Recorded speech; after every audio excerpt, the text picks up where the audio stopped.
Hey everyone, Peter Zeihan here, coming to you from Golden Horn, just above Littleton, Colorado. The news over the weekend is that Tony Blinken, the U.S. Secretary of State, is going to China to see if he can try to reset relations. He's getting a lot of criticism from all sides. Folks on the left are saying that, this is a country that is a trade foe, so maybe we should be using this as an opportunity to tighten the screws. On the right, they're like, why should it be Blinken that is going to Beijing when it's things that have happened in Beijing that have wrecked the relationship? I'm not going to comment too much on that one way or the other, but there are three things I do want to bring up. First of all, China under Chairman Xi Jinping has descended into a full cult of personality, and that is very much in play here. Let me put it in a context that more Americans would identify with. A pseudo cult of personality I had was under Barack Obama. And according to the story I've been given from folks in Washington, in his first meeting with the Joint Chiefs, military, he walked into the room, said, "I'm smarter than all of you. I could do your jobs better than you." Now, let's assume for the moment that that is true. The President of the United States could not actually do the job of the President and the job of all the chiefs at the same time.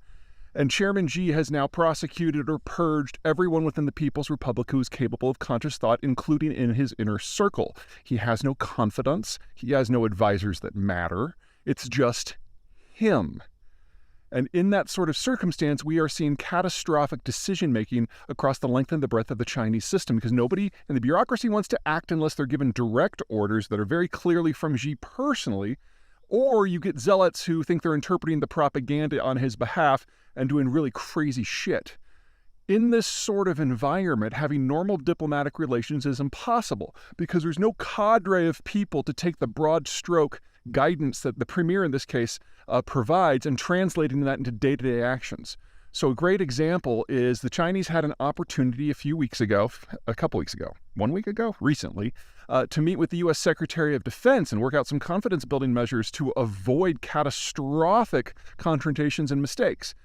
But orders couldn't come down from Xi on that topic because he was busy dealing with everything else. And so Blinken is likely to experience the same thing, that there is no diplomatic position in the People's Republic of China right now, and he's going to be talking with people who don't have anything to say. It's going to feel like a stonewall, but that's not what it is. It's a lack of direction. And when countries hit places like this, it's just a question of what gets dropped. So we know because of China's mismanagement, again, because of lack of direction of things like African swine fever, they're facing a pork crisis. We know because of their siding with Russia, they're more exposed in terms of energy trade than they've ever been before. And they're seeing the Europeans and the Americans start to melon scoop out choice chunks of the economy, and there's nothing they can do about it because there is no direction from the top. And even if Xi thinks of himself like Obama, the smartest person in every room, doesn't matter, can't do it all himself. Okay, that's number one. Number two, managing decline. One of the biggest criticisms that I think is accurate of Bill Clinton's reign as president is that he kind of ignored Russia after the Soviet Union fell. I mean, here we have probably the second greatest military power in human history, which at the time had tens of thousands of nuclear warheads. And for the first 3 years of his administration, it just didn't even register on the radar. And I would say in the second term, nothing registered on his radar. We were lucky with the former Soviet world. We were lucky with the low amount of imperial debris, whether it was the Chechen War or the Yugoslav wars, or things with the Balkans with the Serbs, or Afghanistan. We were lucky that none of this spun out of control. We were lucky there were no loose nukes. Hopefully, we don't count on luck to manage the Chinese decline. We have a much larger country in terms of population and economics. Maybe the reach isn't as big, but we should probably be burning a little bit of oil on thinking about what a post-China China looks like and preparing for that world. And in that context, I think Blinken is doing the right thing going. Not that I think anything is going to come of this visit, of course not. But a dying superpower that you ignore is one that you have no options for managing. And the first step of having those options is to engage. And so even if it's nothing more than finding out that the Chinese can't function, this trip is worth that trip. Which brings us to the third thing, intelligence gathering. Chairman Xi is not like Trump or Putin. So Trump and Putin Both had a tight circle of people around them and a handful of trusted confidants.